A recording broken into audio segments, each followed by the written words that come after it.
Hello, and welcome to episode 63 of Moms with Yarn. My name is Sharon. I am known as Bronx Knitter on Instagram and Bronx Knitter 1 on Ravelry. Welcome!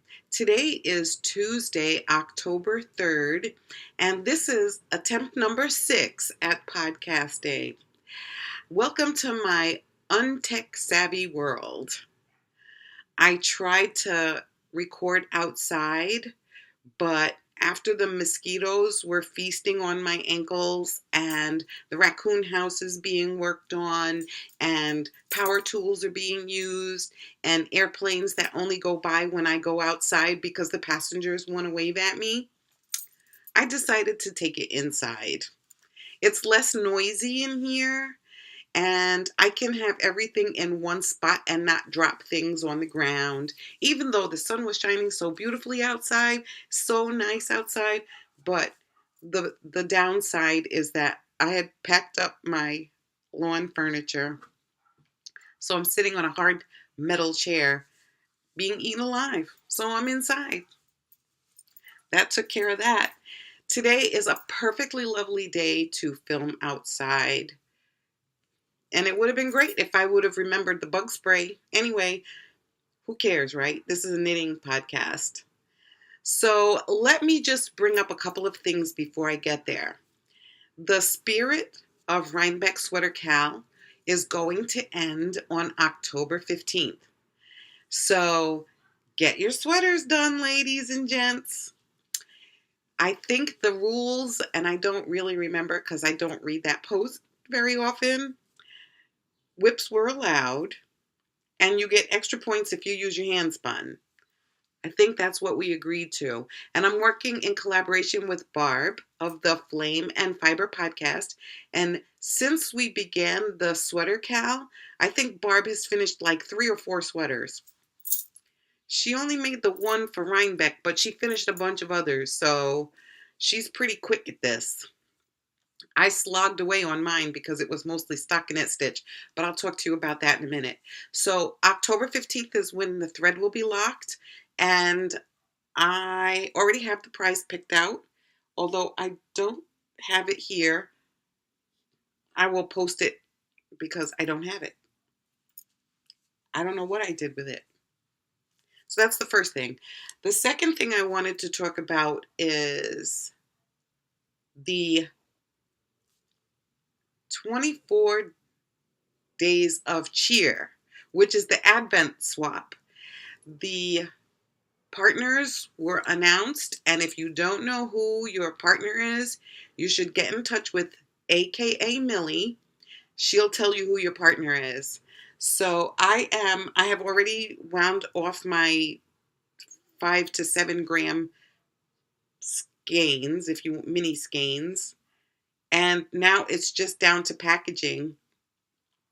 So I'm almost ready to go, but those packages are supposed to be mailed out by November 15th. So you have time, but don't put it off for too long. And the third thing I wanted to mention is, as a member of the Podcasters Water Cooler Group, they have designers who are podcasters. And one of the designers is Janine McCarty, who is the host of the, is it the Yarn and EWE? She created the Yeksa the Yeksa Shawl. And she gave a copy to people who asked. And she also offered up a copy for a member of our group. So this is what the shawl looks like. It's not asymmetrical. It's a symmetrical shawl. It's made with DK weight yarn, and I'm going to start mine in a day or two. I want to use a solid and a semi-solid, but I'll have to see how that works out. If I can do that. I think I can. I think I can. But I don't think I have DK weight. I have DK in solid. One is purple and one is green. If one of them was variegated, I could probably do it, but they're both solid, and I think I'm not going to have much interest in that. So we're going to see how this all works out. But I'm going to open a thread called Yeksa Shawl, and in there, I want you to tell me if you would use two solids, two variegateds, a solid and a variegated, and are you planning to use DK weight yarn? Because just so you know, if you're planning to do some math and figure out how to use fingering, put that in the room because I have some fingering I could use and it would be lovely, but I can't do math because I'm terrible at it. So those were the administrative things I wanted to talk to you about. So now I guess we're going to get down to the meat of the matter, which is the knitting. So I worked on a couple of things and I'm going to try to be as noiseless as possible because I don't know where on this computer the microphone is, but I think if I get too close one way or the other, it's going to be really loud. So I'm going to try to be quiet. So I pulled out my US1 2.25 millimeters and I used some Gifted Deep Stash yarn. It is Trekking XXL and it is in color number 597, which is called Blues. And I know it looks like purple, but there's no purple in this yarn. It's all blues. So I made a pair of socks for Juanita, also known as She Spins LLC. And the reason I made her a pair of socks is because the last pair of socks I made for her, she said something must have been in that yarn because her cats ate the socks. So I felt bad that she was out of a pair of socks, so I made her a pair of socks. And I didn't notice this until it got up on screen, but do you notice a striping pattern? There's a dark stripe and a light blue and a dark stripe and a light blue. Can you see that? This is not a self-striping yarn, it's variegated. But this trekking made a nice pattern. I hope you like these socks, Juanita, and I hope you don't cut them up and put them in the cat's dishes for Sharon Knit Me Some Socks Part 2 that got eaten by the cats. I'm going to be upset. So this is them. Juanita has a big foot, so I made sure I made a short cuff because I think Juanita, did you say you like short cuffs? And I'm going to send her her socks and the yarn so that she can make any adjustments in case that becomes necessary. Because I'm not making any adjustments. I'm done with these socks. Plain vanilla socks, they drive me crazy. They drive me absolutely bonkers. So the other thing I made is my Spirit of Rhinebeck sweater. And I used US 8, which is a 5.0 millimeter. And I used Knit Picks Wool of the Andes in Haze Heather. And this is 100% Peruvian Highland wool, 110 yards worsted weight, hand wash, because it's not super wash. So I think you can see in here all the colors that make up this purple haze. I like it a lot.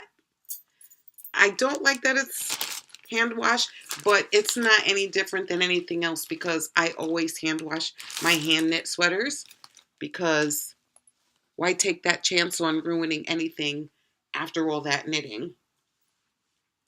So my sweater is done and off the needles.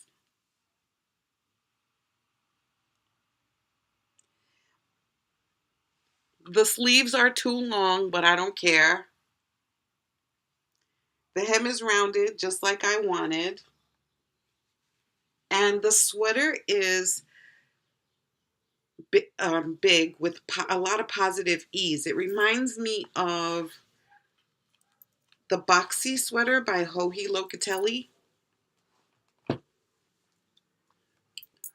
So I can't really stand up and show you what this sweater looks like on. There's no room in here. But the pattern called for,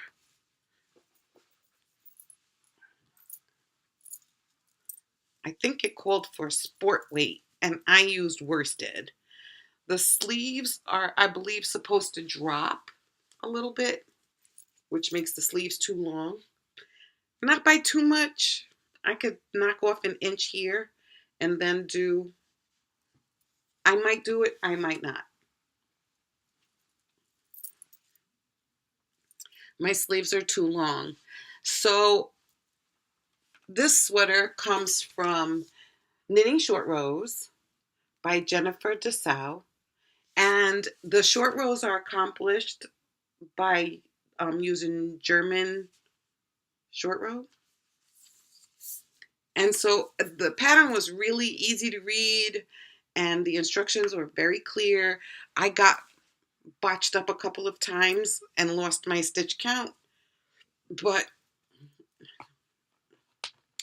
it's for me. This sweater is extremely heavy, extremely. And I'm going to show you what it looks like hanging up.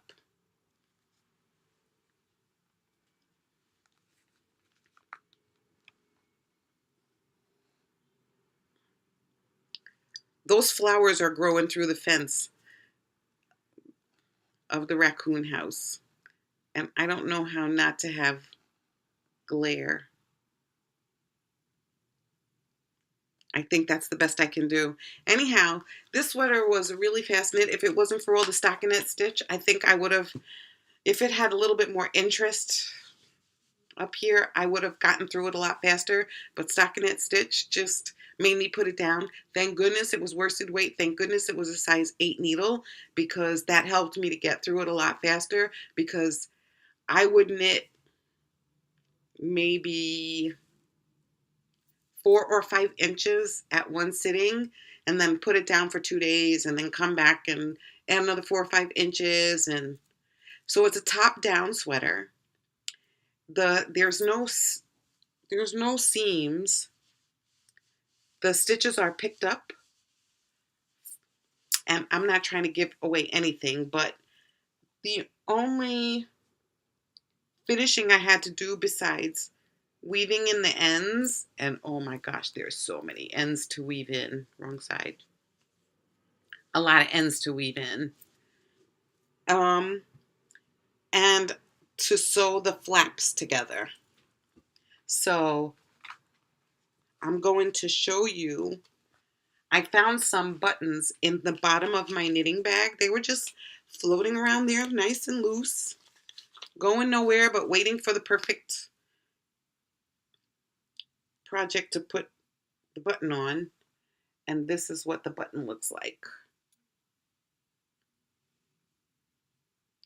It's a little plastic button, but I like these fancy ornate buttons. I really just do. And I think it'll go well. I think it's going to be nice. It'll add some pizzazz to the side of my sweater. So I could have found some glass buttons, since this is a hand wash sweater, and I wouldn't have to worry about them going in the washing machine and breaking or falling off or anything. But I just can't stand button drama. And then when I don't find exactly the button that's in my brain, I end up going to the most expensive button store in town and buying buttons for, $30. I'm going to stick with my plastic buttons, and I'm going to love them no matter what. So this sweater is done. I think I told you everything you need to know. Now I'm going to take it off because even though it's a little bit chilly in here, this sweater is too heavy. It's way more than I need. So my button side is off the needles. What do you think, Barb?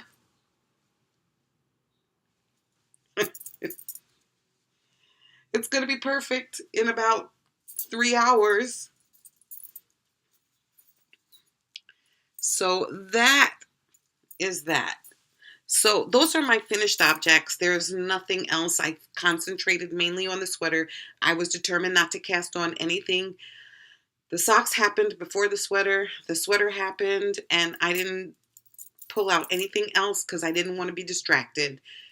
Because something that you say is easy takes the longest to make because you always think there's time, and there never is. So one last thing. I have started my next pattern, which is Vodka Lemonade by Baby Cocktails. It's a paid-for pattern on Ravelry, and I've made this sweater before. In fact, I made this sweater before in the exact same yarn I'm using now. The only difference between the yarn I purchased then and the yarn I purchased now, which is Play at Life. The colorway is called the Gray, Gray, and each one of the labels says some dye spots, which means that the yarn I bought before was the grays and it was solid, and this grays, which apparently is now a speckled yarn, wasn't speckled when I bought it the first time. So there's some red speckles and gold and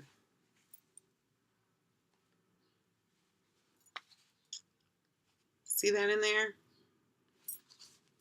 Frankly, I could care less.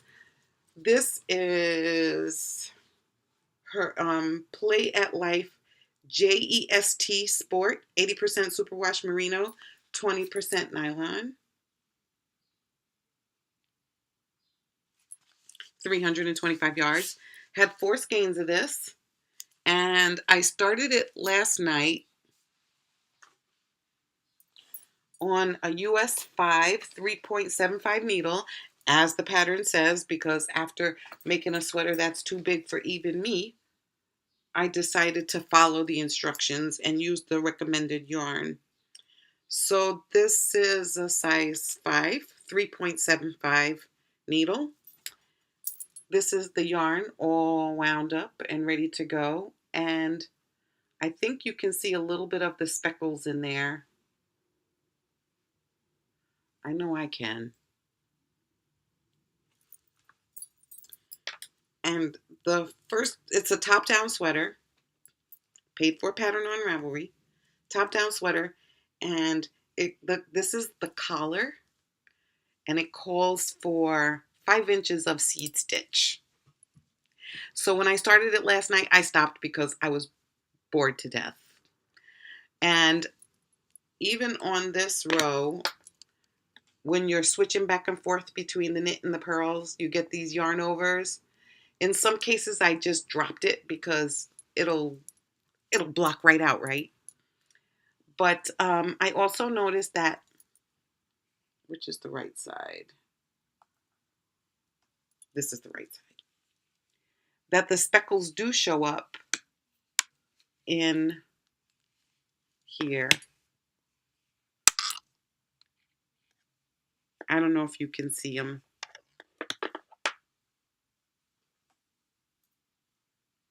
I can, especially right here.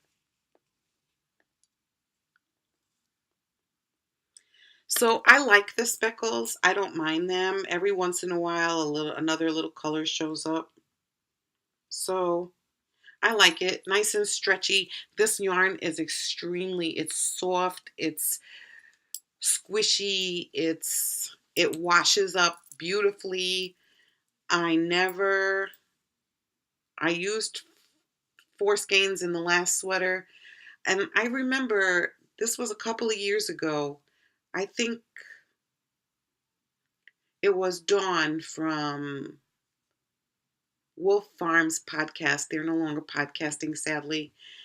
She had a sweater knit along, and I made this sweater before. So I'm going to enjoy it.